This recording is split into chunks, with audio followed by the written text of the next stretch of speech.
अब किसी पेरिफेरी में कहीं लगवाया, उसने मोटे धागे से लगा दिया और उस टांके को लगाने के बाद उसको काफ़ी अरसे तक छोड़ भी दिया, उसका वापस 3 से 5 दिन में स्टिच को रिमूव कर देना चाहिए।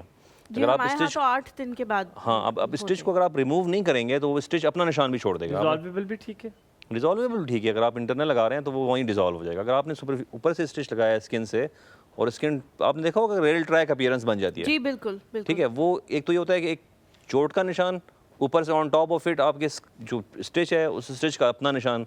तो दो चीज़ें ज़रूरी हैं, एक तो ये है कि आप अगर प्लास्टिक सर्जन अवेलेबल नहीं है कहीं भी आप लगाएं, फिर आप अपने बच्चे को प्लास्टिक सर्जन के पास ले जाएं क्विकली, या फिर उस सर्जन से रिक्वेस्ट करें कि वो पतला धागा यूज़ करे, ठीक है, और उसको फिर with in 3 to 5 days stitch को आउट करवा दें, रिमूव करवा ले। अच्छा क्योंकि डॉक्टर साहब, अब शी हैज़ आस्क्ड स्कार्स के बारे में मैं आपसे पूछूंगा, बर्न विक्टिम्स जिनको जो Yes. जल जाते हैं लोग, और साथ में जिनके ऊपर तेजाब गिर जाता है, फेंक दिया जाता है, ऐसे लोग कम है, प्रोपोर्शन शायद कम है, मुझे लगता है, हो सकता है इससे ज़्यादा हो, लेकिन अगर ऐसा हो जाता है कभी कभी हाथ पे तेल गिर जाता है, निशान पड़ जाता है बच्चों की, आज बल्कि डिस्कशन बड़ी अच्छी हलीमा ने वॉइस टोन में बात की कि बच्चों की शादी नहीं हो पाती है इस चीज़ों से, yes. तो ये बहुत सारी चीज़ें ऐसी हैं, लेकिन फिर बात आती है कॉस्ट की कि बहुत ज़्यादा पैसे भी लगते हैं इस पे।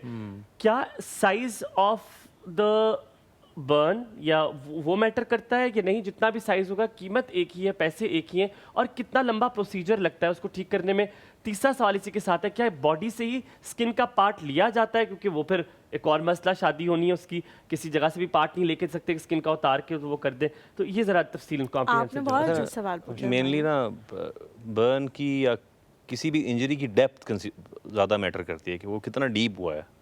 मैंने बताया ना आपको 2 लेयर्स होती हैं, अगर तो आप डर्मल लेयर चली गई और डर्मल लेयर सारी की सारी चली गई तो उसकी ट्रीटमेंट थोड़ी डिफिकल्ट हो जाती है, उसके कॉन्ट्रैक्चर या स्कार ज़्यादा गंदे बनते हैं। ठीक है, अगर सुपरफिशियल हो ना, जैसे हम बचपन में गिरते थे और रगड़ लग जाती थी तो वो हील भी हो जाता था, उसका वो निशान भी गायब हो जाता था। सिर्फ First ऊपर वाली degree जो burn? First degree burn, First yes, degree first burn? या इवन सेकंड डिग्री बर्न, ये अच्छे हील हो जाते हैं, इनके स्कार भी चले जाते हैं। ठीक है। अगर तो वो डेप्थ ज़्यादा हो गई, डर्मिस ज़्यादा इन्वॉल्व हो गई या फुल थिकनेस स्किन बर्न हो गई, तो फिर वो लॉस, जितना भी टिश्यू का डिफेक्ट है उसको वो सेकेंडरी इंटेंशन यानी खुद ब खुद कुदरती तौर पे अगर वो हील होगा तो वो क्या करेगा, सराउंडिंग स्किन को खींचेगा। जब वो सराउंडिंग स्किन को खींचेगा, जिस जगह को खींचेगा वो कॉन्ट्रैक्चर बनना शुरू करेगा। अगर उंगलियों में आया तो उंगलियां नहीं खुलेंगी, ठीक है। अगर आँख के करीब आया तो आँख की डायमेंशंस चेंज हो जाएंगी, लिप ठीक है। खींच जाएगा। अच्छा, इनकी ट्रीटमेंट्स तो हैं, मगर इस ट्रीटमेंट ये है कि आपको कहीं ना कहीं से स्किन लानी पड़ेगी। वो स्किन यूजुअली हम थाइस लाते हैं क्योंकि ये जगह छुपी हुई जी है। मैंने ये मुझे हाँ, अंदाजा हम यहाँ से लेके ऊपर शिफ्ट करते हैं, मगर अगेन देखें, अब आप अल्लाह ताला ने इस तरह क्रिएट किया इंसान को कि आपकी यहाँ की स्किन यहाँ से डिफरेंट है, यहाँ की बिल्कुल, स्किन यहाँ से डिफरेंट है, बिल्कुल। ना उसका कलर मैच है ना उसका टेक्सचर मैच है।